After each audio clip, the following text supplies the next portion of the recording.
Hey everyone, welcome to the Church Brand Guide podcast. My name is Michael Prasad. This is the place where I want to help you cut through the noise so you can see more people showing up to your church.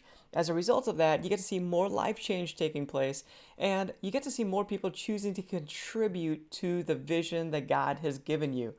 You know, as I work with churches all around the country, just over and over again from month to month, I tend to find patterns. And one of the patterns is that many church leaders just don't know how to let people know that the church is there to help them to live a better life in all areas. You know, it's financial, it's relationships, it's all the things that really matter. Um, Pastors feel like if people only knew what the church was and how it could help them, that man, they would just show up and they would just be so grateful to have this in their life. And I totally agree with that. And so one of the things that we do as I work with the church is help to put together a brand strategy. So branding is something that I found in the marketplace where companies go through a process and they find out the pain points of their audience, and then they create some messaging that helps to quickly present the solution to the problem that their audience has. And so that's one of the things that we do here at Church Brand Guide is I want to guide when I work with somebody as a client, I want to guide them through, hey, what are the pain points that you are really good at helping with? And then let's create some language around that so you can communicate it really well. And then also let's design a website that communicates it. Let's design the logo. Let's design a lobby area that really presents that well, because people judge a book by its cover, and we just want to make sure that people understand you quickly. So that's kind of the big idea of today's podcast episode. We're going to be diving into the solutions. Actually, we're going to talk about 4 solutions that we can present as a church to the problems that people have in your city. And these solutions are they're universal. Like everybody, every church in whatever area of the country you're in, whether it's a big city or a small city, these are 4 solutions that everybody needs in their life. And as a church, you can communicate this very effectively so that people see the need for your church in their life. I'm actually talking with Lucas Forsthoff today. He's one of my friends, one of my clients. Started off years ago where I met him at a church conference. We're part of a network of churches, and so I went to this conference and I met Lucas, and we got into a good conversation. He needed some help rebranding a church that's been around for over 20 years. His dad was the pastor, and he's the creative director there. And we just developed a great relationship. I remember going out to Cornerstone Church. They're just north of Detroit, Michigan. And I had a great time just hanging out. We did a strategy session with the staff of the church and got some really good insights to the vision and the calling of the church in the city. And then through that, we created logos, websites, signs all over the property, a bunch of collateral materials. And I've actually been working with them ongoing for maybe 3 years now. So we've developed this really good relationship. And even through COVID and everything that was happening there, Lucas and I were in touch and just sharing ideas about what other churches are doing. What is Lucas learning? How's he implementing it? And they did really well coming through the pandemic season. Of course, we're still in it at the time of this recording, but they're doing really well. They're trying a lot of different things, and it's sticking. So he's going to share some of that as well in this episode. So I hope you get a lot out of this. Lucas does a really good job of just presenting just things to help you. His heart is just to present ideas that they've tried that has worked for them, and hopefully it helps you as well. So yeah, we're going to tackle those 4 big solutions that your church can provide, and talk about how we can communicate that very effectively so people say, oh wow, yes, that's what I need in my life. Let me go to church this weekend. So we're going to dive into the podcast episode right after I tell you a little bit more about how you can book a call with me so I can consult with you about your church, and maybe I can help you to create a great brand for your church. Most people don't understand why they need your church. They're driving by every weekend and they have no idea that you can help them become the hero of their story. Maybe you're a church where you see a lot of visitors coming, but they don't stick around. They leave through the back door and they don't come back. That's why I'm passionate about helping churches to brand themselves, because it's where we get to communicate very clearly who we are so people can understand us quickly. When they understand us quickly, that's when they decide to buy in. This is a 3-step process. The first step is to have a brand strategy in place that's right for your church, and out of that, create a logo that represents your story. The second step is to create a website that serves as a digital platform to welcome new guests. The third thing you have to do is make sure your lobby experience is great. It's welcoming and it helps people understand your church quickly, because they're going to make a decision whether or not they're going to come back within the first 5 minutes, which is way before they hear the sermon. These 3 areas are the foundation of a good church brand, which sets a church up for growth. Here's the problem. You're not a branding expert. You didn't get a degree in branding, but people do judge a book by its cover. And I want to be your guide. I want to help you get this right. You should be able to focus on the ministry that God has called you to, and I want to help you to get the rest of it in place. Go to churchbrandguide.com and schedule a free 30-minute call with me so I can learn about your church. From there, we can decide if I can help you build your church's brand. All right, so I'm here with Lucas Forsthoff, and Lucas is with Cornerstone Church, and he's going to be hanging out with us today and just sharing a little bit about what Cornerstone Church is doing. Lucas, why don't you just start off by introducing yourself and Cornerstone Church? Yeah, I'm Lucas Forsthoff, and I serve or work at Cornerstone Church. It's in Highland, Michigan, which is a suburb of Detroit, North Detroit, really far from the city. As I can think about a 40-minute drive from downtown from where we're at. But actually, it's funny to think that we're considered the most northern suburb of Detroit, and so but we don't have any of the benefits of a city. We have the benefits of a rural area. As a matter of fact, I think the city we're in, we're most known for our equestrian lifestyle, which is horses. Seriously. So, which we laugh when we think about that, but this is where the Lord has us. And so we're here. That's awesome. I met Lucas several years ago. We kind of bumped into each other at a conference, and then I just jumped on to help rebrand and create some new things for the church websites and logo and some other things like that. It's been a wonderful several years of just working with Lucas and his team at Cornerstone. So thanks, Lucas, for jumping on today. I really appreciate it. Yeah, I'm excited. So the pandemic is happening right now. We're about a year, almost a year into this pandemic, where things started to shut down about a year ago. So it's affected everyone. Every church has been affected by it. So right off the bat, why don't we just talk about what that's been like for you and for Cornerstone Church? Yeah, it's stressful, like anybody would imagine. And I think that when it first happened, it was just like, okay, let's listen to the experts. Let's let's be as safe as we possibly can. We don't really know what this is, but it's dangerous, and we don't want to risk it. We don't want to risk. We don't want to put anybody at risk. And so, shutting down at the beginning was what we did in March, and it almost felt like we had no choice, And so we just shut it down, and I felt like we had to completely rethink how we're going to get our people to church. And we had a live stream going for a number of years before this. So I felt lucky in a way that we had something in place already. And so we started utilizing the idea of live stream, and in a way we're doing all of our communicating through live stream. And I remember doing that very first Sunday.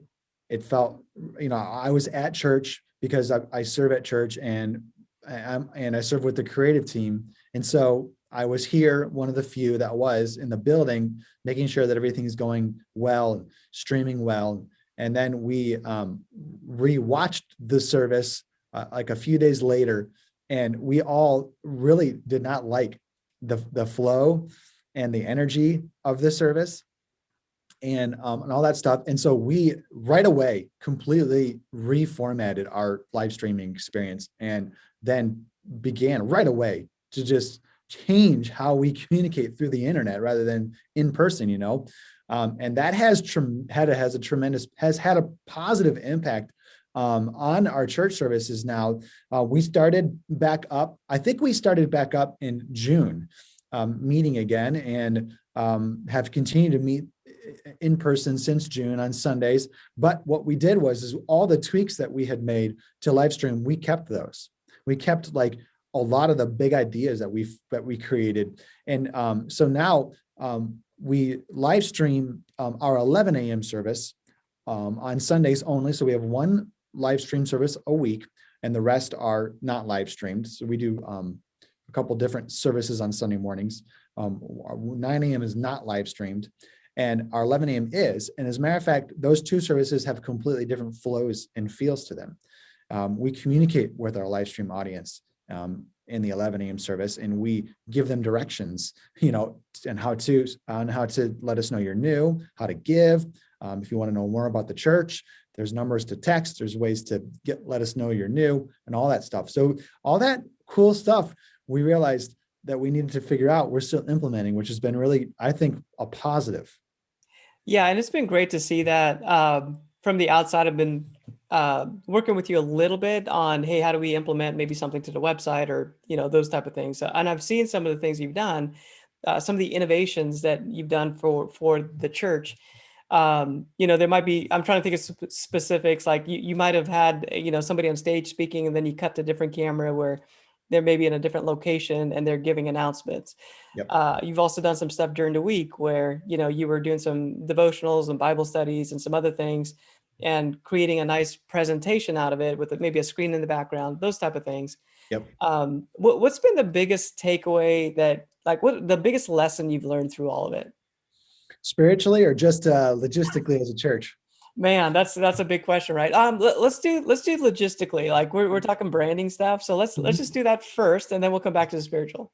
Yeah, I think the biggest thing we learned is, let's see here, communicating through a whole idea of communicating just digitally is very difficult.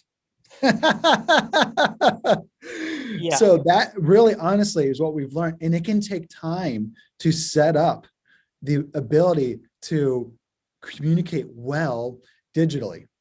How do you, like, for example, everything you need to do to get somebody who's on the live stream for the very first time, to get them to tell us they're new, fill out some information, and then we can then begin to talk to them, maybe with a phone call, to get them to come to the church now. And that, to think about through all of that, how do you communicate that? How do you have the website set up to do that? So I think that's been the biggest lesson learned, is communicating digitally is very difficult. Yeah, very true. I think everybody has been experimenting with different ways to do that. How do you close the gaps? What works? What doesn't work? You hear an idea from one church and you try it at your church and it just doesn't work, Yep. that type of thing. So Yeah. what about spiritually? What have you taken away spiritually? Well, I will say this, that though going to church now is a little different than what it used to be. So what I mean by that is this, before COVID hit, I'd come to church because it was like, okay, teach me how to be a great father, how to be a great businessman. I want to know how to succeed in life. And it feels like since COVID, it's the shift. There's a shift in the spirit realm, I feel like, where it's like, okay, right now, we're coming to church because we just want to worship God. We just want to be together. And it's gotten real simple. Things have simplified, tremendously simplified. And it's brought into our services, it has brought a powerful move of God during our services. It's been absolutely amazing. Yeah, that's really good to hear you say that. I was reflecting on even some of the services we're doing in South Florida. So I'm in South Florida, you're in Michigan, but we're seeing some of the same results. Like people are just really eager to get together, safely. We do all the stuff to make it as safe as possible, but they're very excited to get together. Yeah, so let's talk about a little bit of the branding process. And what I try to share with churches is, this big idea of hey, let's share the benefits of our church. So in marketing world, like if you're trying to sell a new widget or thing that you created, um, you try to sell the benefits of it. So you know, you've all heard the analogy of the drill. Like you're not buying a drill, you're buying the holes that the drill produces. Um, so the idea in church world is how do we communicate that well? And Cornerstone, I think, does a really good job at this. And what I've done is oversimplified it for a lot of my clients that I work with. It's really just it's four different things that we can do as a church or communicate well as a church. One is that people basically they need hope. So can we say, hey, this is a place where you can find hope? Mm. Number two, people need community. So how about, hey, as a church, we just communicate that like this is a place where you belong. Number three, people need to find purpose for their life. So how do we communicate like this is the place where you can find a purpose that's greater than yourself? Yeah. And number four, people want to be significant. They want their life to make a difference, to make an impact. Yeah. And again, the church is so good at this. So Lucas, why don't you talk about a little bit about how you help people to, let's say, find community at Cornerstone? Yeah. Well, there is just right now off the top of my head that I was as I was preparing for this, I thought of two things that Cornerstone does to make people feel like they belong. One of them is our small groups, and we call them connect groups. We always are encouraging people. You need to get into your connect group, and that I mean you can build your friendships and your spiritual family in there. And then another one is serving. How wonderful the wonderful relationships you can build when you serve shoulder to shoulder with somebody. You get into the battlefield together and serve in and serve the kingdom of God. That really does create this bond, this relationship, and you really feel like you begin to belong to the family of God. That's so good. That's so good. Our church is very, very young. So we don't have a lot of like connect groups that are really thriving and going. But what we found is that we have a lot of serve teams at the church where people serve together. And that's become a really big place where community takes place. That's Mm. very true. Mhm. What about hope? Like, how do you inspire hope? Yeah. So I would say that we also do this through two things as well as I thought this out. We make sure during our services that we have every week. So we do 3 services a week.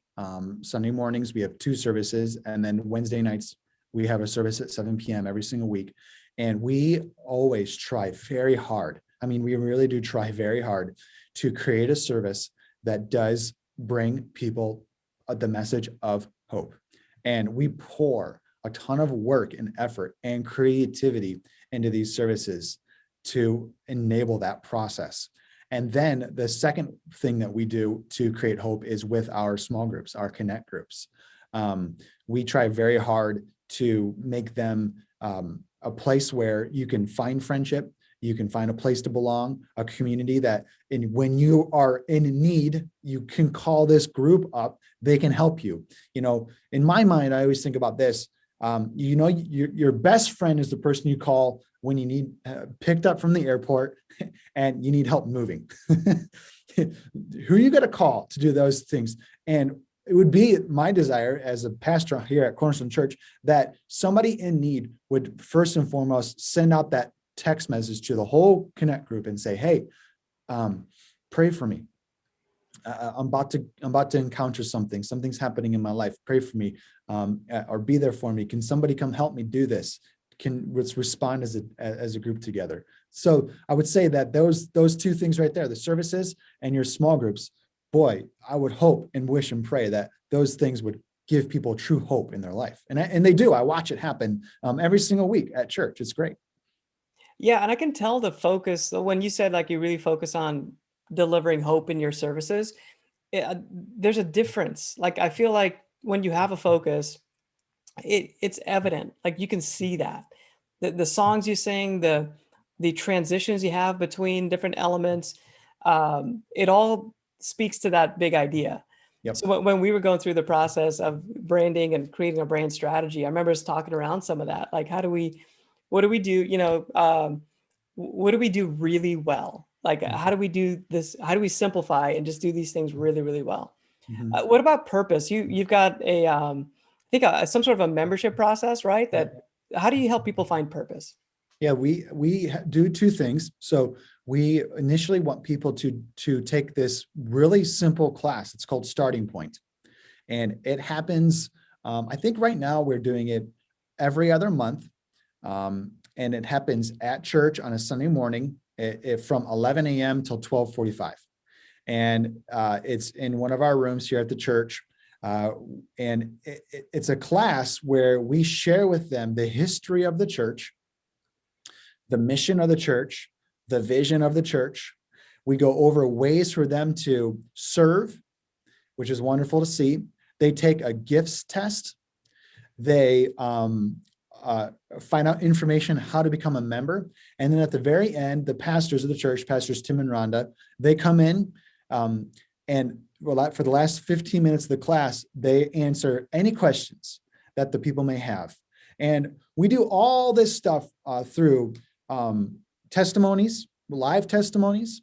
There's some people in there, some elders in there who share the vision of the mission of the church. Also, we share the history of the church through the videos that we've created. We share the mission of the church through videos that we've created. So it's a multimedia, multi-dimensional experience. And along in that class, they get some treats and some snacks and some refreshments. And it moves really quick, and it's really inspiring to hear the history of the church. It's funny, but I would say sharing the history of the church, where we started, how we got where we're at, is what I think is the most inspiring for people to hear. For some reason, people love to hear about how Cornerstone Church started and how we got to where we're at. And then they're excited about jumping on board when they hear about the mission and the vision of the future. They're like, whoa, this is a place that's doing something. I want to be involved. And so they can take that gifts test, which lets them see where they're gifted at. Maybe not in like a physical gifting, but they have a gifts in relationships, and there's an emotional assessment test in there and things like that. And they realize, well, there's something I can offer. And then so they can find their purpose there. And then always, we tell people, hey, one of the best ways for you just to find out what you're good at is just to serve and try it out. And so if you think you're interested in children's ministry, serve in there for a little bit. If you end up not liking it, just go ahead and politely exit and try to find something else for yourself. But yeah, those two areas really do help people find purpose. The Starting Point class, and then just encouraging people to serve. So I love how you put a lot of emphasis on that. Like it sounds like you said, it's a multimedia experience. You provide snacks. It's Mhm. you put your best foot forward Yeah. so that people that are coming and are interested in being part of the church, they get the best experience possible, which makes a lot of sense. Again, from a brand perspective, that really moves the needle for the church. Like Mhm. people will come and be part of the church and contribute in whatever ways they feel they should. So it makes a lot of sense to put a lot of emphasis in that area. What Yep. about making a difference? Like people want their lives to matter, to make an impact. So Mhm. how do you do that at Cornerstone? I think the best way at Cornerstone is serving. I mean, really, honestly, serving, and then hopefully one day leading a team. And so, even if you're leading, you're still serving. So those are tremendous ways to make a difference. And then also Cornerstone, it has been a missions minded church right from the very beginning. And we try to take a number of different mission trips every single year. And you want to talk about making a difference. You go on a mission trip overseas and do some tremendous ministry for a week or two. You really will make quite a difference, and you'll come alive in your walk with the Lord. So those two areas are wonderful examples of how Cornerstone allows people to make a difference in our community. And within serving at Cornerstone Church, we do a lot of outreach into the community as well. So we do, it feels like local outreach. Every week there's an opportunity for local outreach here at church. And so people love to get involved with that. We run buses every single Wednesday night into our community. We run 2 buses for the children, and we run 4 buses in a van for the youth. And so those are areas too, where you want to serve and make an impact in the community. Go ahead and join the bus ministry. And my friend, you're on the front lines of reaching the lost. You're on the front lines of praying for the brokenhearted, of giving food to the hungry, drink to the thirsty. You're literally doing, the work of Jesus. It's pretty powerful. I love how your messaging is so on point with everything. So that's a big part of what we when we came in, we started working on, hey, how do we say some of this stuff? You had a lot of great things happening, but then how do we create buckets, so to speak, so people can understand it? And then how do we communicate it? So even like, I might design a promotion for Easter, or I might do something for the church, but I have all these great phrases and different things that we already have in place that we can pull from. So for me, like even from a designer perspective, it's like, man, I love working with Cornerstone because you have like all this stuff I can work with. It's really You do have good. a lot of stuff. So what do you think you hang your hat on? Like, is there one of these that really stands out to you the most, where Cornerstone is like excels? Like you do all these really well, Mhm. but is there one that stands out? Yeah, we try, and we've talked about this. We do this on purpose. There is one area that we want to excel in. We've had meetings about it. We talk about it. We put most of our money into it. Most of our meetings every single week are designed to make it the best possible, and it is our Sunday morning church service. That's where we put our greatest amount of effort. It is where we put our energy, we put our creativity there. That's where the rubber meets the road for us. That is it. And so that's our best foot forward. That's our best effort. That's what we do the best. And so, that's it. That's it. I mean, seriously, anything else, we don't put as much effort into, honestly, we don't. And so, but because we really feel like it's the best way to make the greatest impact on the kingdom of God. It's our multiplied effort. Oh, that's good. Just for context, can you tell us a little bit, how long has Cornerstone been around, and on average, like how many people come on a Sunday? Yeah, so Cornerstone was started, um, I, I think around 39 years ago. And there was a different pastor here, and then he had called my father, we were living in Ohio at the time, and he asked my dad to come up and be his youth pastor. And my dad prayed about it, and the Lord told him no.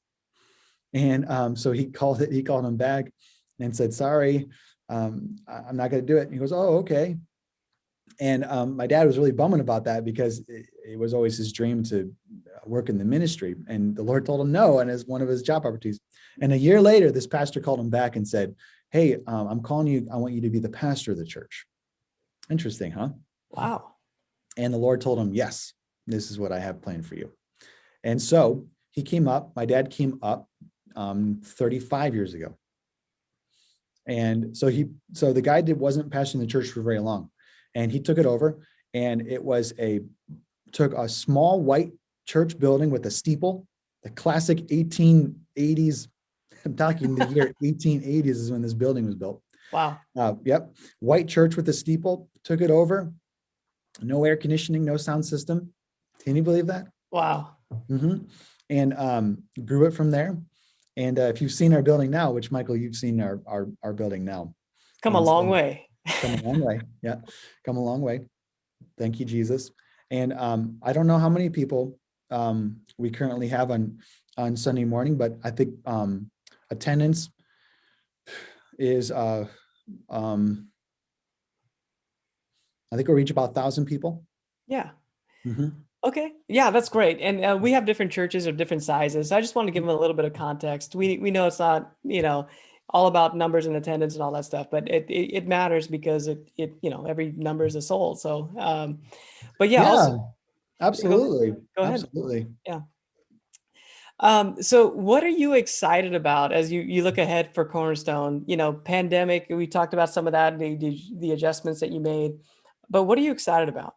Yeah, I'm really excited. Interestingly enough, even during COVID, we've gotten a lot of new people to attend the church, and there are a lot of very young families and young adults have been coming to the church, and it's incredibly exciting to see. They're coming in, they are new, some of them are new to the faith, and they are catching fire for Jesus, and it's really a blessing to watch. Others of them have just come in looking for a church. Maybe they moved to the area and they heard about us, they came, and they're sticking around. And so this is exciting about the future. Also, I also wrote down another thing that I'm excited about is all the missionaries we support. Most people don't know this, but we support a lot of missionaries around the world. And I'm always very excited about the work that they're doing around the world, and how we support them. It's very exciting to see. I'm telling you, we get weekly video updates from our missionaries around the world, and it's awesome. It's so awesome to see. So that's very exciting to me. I'm very excited about that. Also, right now I wrote down our young people, our youth and our young adults, and even our children are very hungry for the Lord right now. And they are very passionate for the Lord, and it's really exciting to see. And they were passionate for the Lord before COVID, and it's exciting to see that even during COVID, that with the limited capacity we have in our building, they're coming out and they're excited about Jesus and they're passionate for the Lord, and it's very exciting to see. And I'm feeling really blessed being able to be around for such a time as this at our church. It's great. Wow. Yeah, that's great to hear. I love it. And it was so good to be able to work with you well before the pandemic to get, several things in place, um, so that when the pandemic actually hit, like you guys had a lot of systems in place. I mean, that were able to help you communicate well and keep things rolling. I guess one final question is, if somebody is trying to go through this or they're thinking about rebranding, Mhm. what is it that they need to know or about doing it? Like, I just remember even working with you, like you said, your dad, he's the senior pastor of the church. You were in the room. We had several other people in the room. A little side question. How did your mom and your dad, like, how did they accept this process? Yeah, very interesting. Well, anybody who is okay, every leader likes new ideas when they're his ideas. People have a hard time. Every single person has a hard time with something new if it wasn't their idea. And I feel like it was a slow process. They might not think, if you were to ask them, they might not think it was slow going because of their perspective, but from my perspective, it felt like a slow process. It felt like something where we presented it to them a while ago, let them chew on it for a while, kept bringing it back up, talking about ways that we could rebrand the church and make it happen. And the great thing was, all along the way, they were open to it, wanted to know more about it, wanted to know why we should do it. And every single time, we could honestly answer their questions, they started to get excited. Honestly, they started to get excited, and they're like, let's do this. I'm on board. Let's go. And, there is different levels of rebranding, and we needed a complete rebranding. We needed the full package. And so we brought that to them. We were open and honest with that, saying that we think, hey, Pastor, we think this is everything we need to rebrand. It's the full package. It's the kit and caboodle. You know what I'm saying? And they said, well, let's go. Let's do it. If we're going to do it, let's go all the way. And so it was fun. Honestly, it was fun. It wasn't like pulling teeth, which some things can be when it comes to change. But this was not pulling teeth at all. They were ready to go. They were excited about it. So what would you say to somebody who's out there thinking about, maybe a church leader, maybe another pastor, they're thinking about, should we do this or not? What would you say? Well, I would encourage people to look at the way that you are communicating to your community, and honestly ask yourself this question: is this communicating to the public what I want it to? And if you're worried about how you're communicating to the public, or don't know how you're communicating to the public, then I would check this out. Just check it out and find out more. Check out the Michael's website, give him a call, email him, whatever the case may be, and just begin to talk it out. And it can take a while from start to finish, but it's okay. At least you're starting it, I would say. And make sure that your branding is communicating to the public your heart as a pastor. I think that's really the most important thing. The people that you would love to see come to your church? Are they driving by and noticing your stuff and saying that's a place that I'd like to check out? Yeah, that's so good. And it's why I am super passionate about what I get to do. It's I feel like God has given you as a church leader and the pastor of the church a great vision. And then we just have to communicate that in a way that's clear. So people see what God sees really. Ultimately, like that's the perception that we want to have through all the stuff that we do. And the truth is, in our culture, especially, people judge a book by its cover. Mhm. So you have to make sure that you're presenting something where people say, okay, I believe that's relevant to me, to the point where I'm going to go check that out. Mhm. Yeah. And yeah. Yeah. Mhm. Any final thoughts, Lucas? Oh, I agree. I think every single pastor wants people to be attracted to their church. Yeah. Every single pastor. And there's different ways to attract them. And if you're weak in one area, like branding, website, logos, communicating your vision digitally, if you're weak in that area, then you can get better at it. And you don't have to do it alone, which is fantastic, which is why I absolutely love you, Michael, so much, and your team over there, is because we weren't doing it alone. All the questions were answered.